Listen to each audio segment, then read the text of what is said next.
Hi, welcome to Cafe Chronicles. I'm Steve.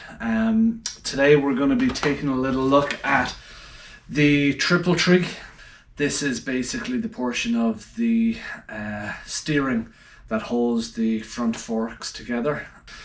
On the old CB750 that I have, the bearings were it would grind when you would just in little places. I guess some of the ball bearings were cracked. As I took it apart, I noticed they were cracked in that. So what I want to do is I want to replace the old bearings that were there with more kind of up-to-date roller bearings. And roller bearings are really nice because you have a race and then you have your roller bearing that sits in there. It's a lot nicer way of doing things. Also, I want to clean up the triple clamp, the triple trees, make them look really nice because the rest of the bike's getting a bit of a makeover, so why not have those look really nice?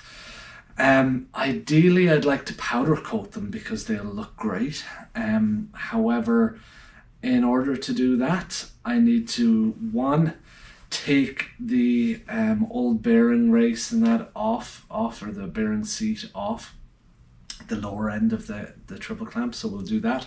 I got a punch set today to try and sort that out. Saw some guys online using these type style punches to do it, and it worked, so we'll give it a shot.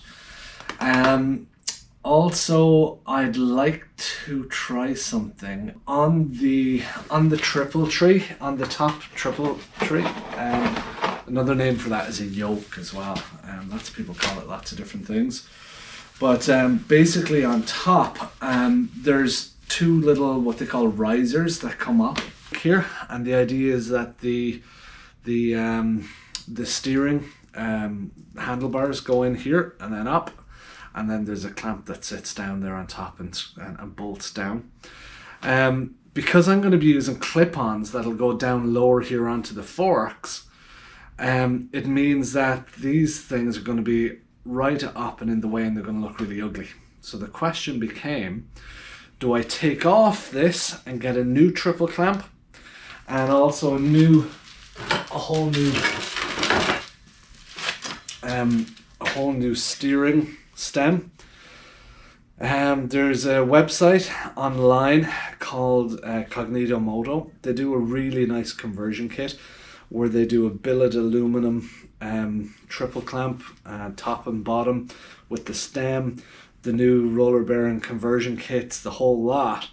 Really, really slick, beautiful. But the problem is, just for that alone, it's I think it's around $600 US. The Canadian dollar is crap at the moment compared to the US. Usually it used to be on par, but now it's not. There's about a 30% difference. So that means that you're paying 30% more. So it could work out at like maybe $800 Canadian, plus shipping and postage. So all of a sudden it turns out it may be close to $1,000 for this. And I'm kind of thinking there's other things that I want to spend money on the bike, and that's kind of not one of the things. Yeah, it would look nice, but even when I get it back, I'm still going to have to do modifications on there so that I can put the little the brake junction on here, for the hydraulic junction here. So I'll have to drill and tap the billet aluminum.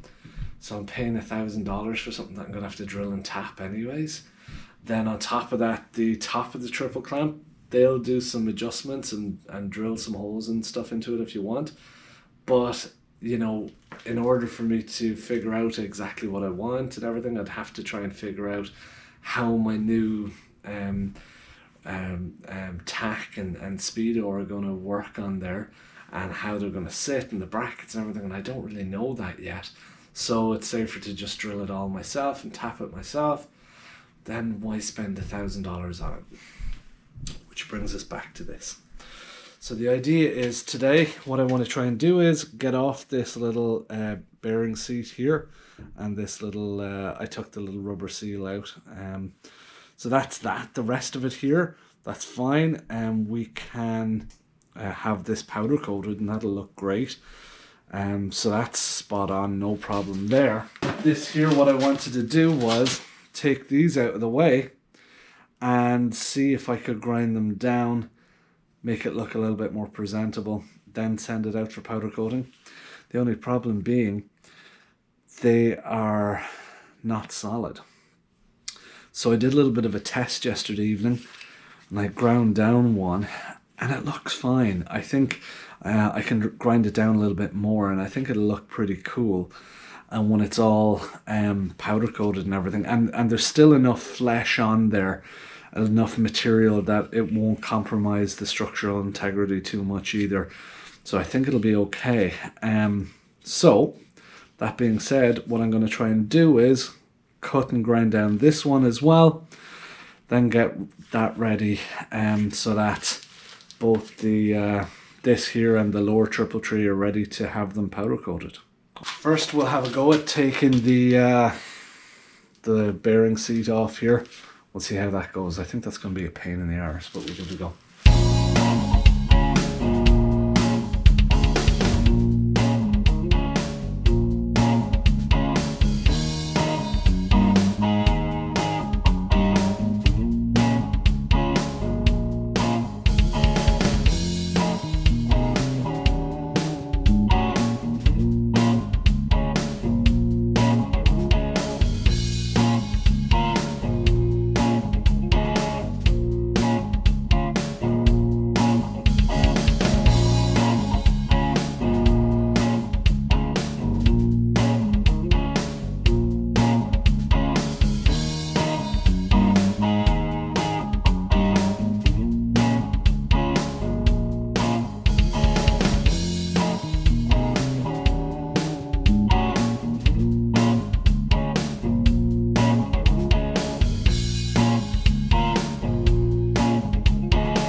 I'm pretty happy with that.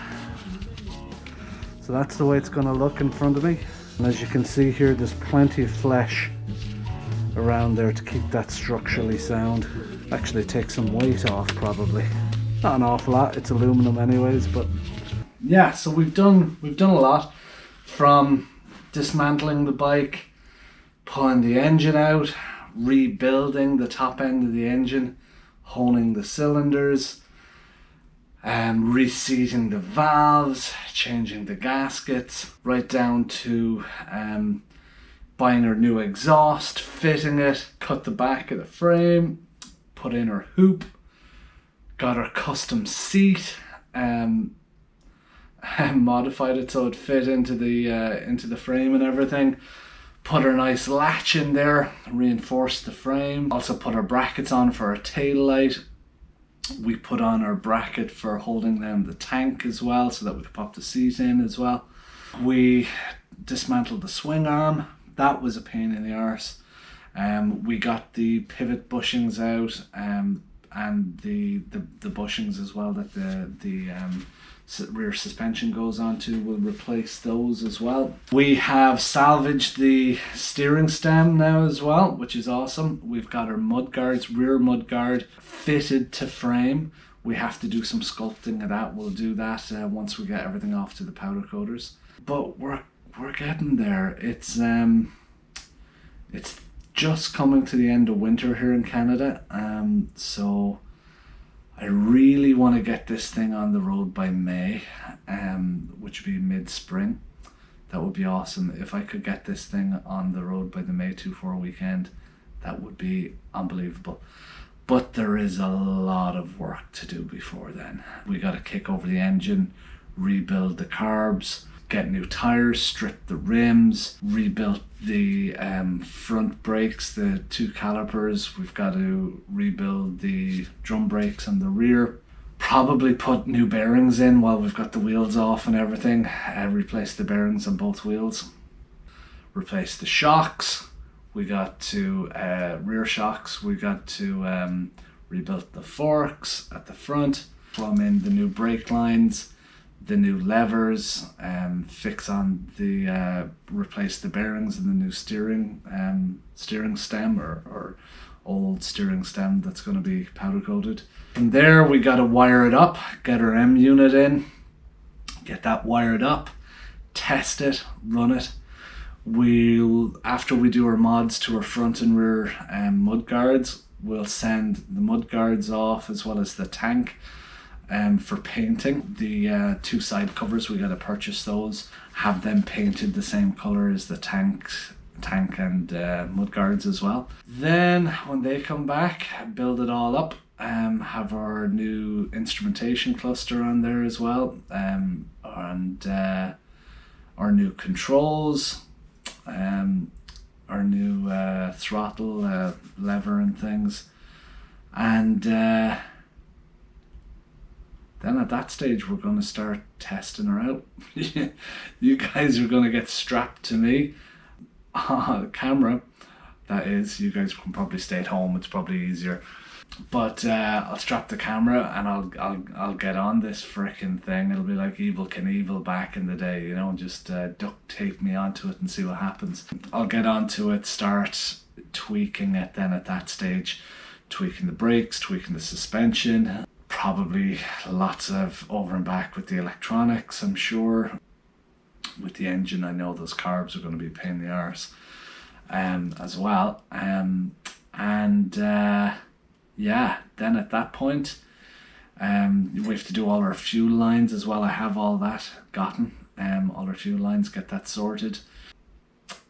We'll, once it's running and we're happy with how it's feeling, we'll go and get it safetied, and then we'll take her on her maiden voyage and see how she fares. Exciting times. So let's see how it goes. Thanks for hanging in here. Like I said, a lot of work done already, but a lot of work still to do. The cool thing that I like is over the last while, it seems like it hasn't looked like a motorcycle in a long time. So now it's going to start looking like a motorcycle again when we start to put this all back together, and it's going to look pretty cool. So I'm excited for that big time. All right, thanks to you guys for joining us. Thanks for tuning in to Cafe Chronicles, and thanks to my buddy here, the Arabian Night. Again, I should be sponsored by these guys. Look, we can do this. We can do the Arabian Nights version. We can put a little leprechaun, little fella on there, green hat, little black boots, the beard. You know, I'm like a big fat leprechaun. You know. All right, but yeah, thanks for joining me. Tune in next time. Don't forget to subscribe. Don't forget to like, comment, send me an email, and we'll see you soon.